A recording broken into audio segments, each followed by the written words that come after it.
This electric automobile systems here, we've tack welded these right here. This is holding in place by this crane that we built. Pretty crafty here in this shop. Anyway, we're going to spin this thing and make sure that it doesn't make any little tappy noises. See how it's all lined up real nice?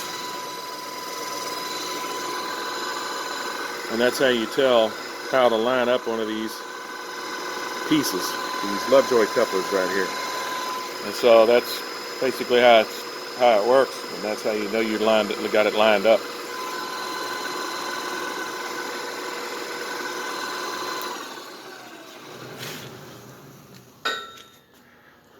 So we're going to go ahead and weld the rest of this stuff together, and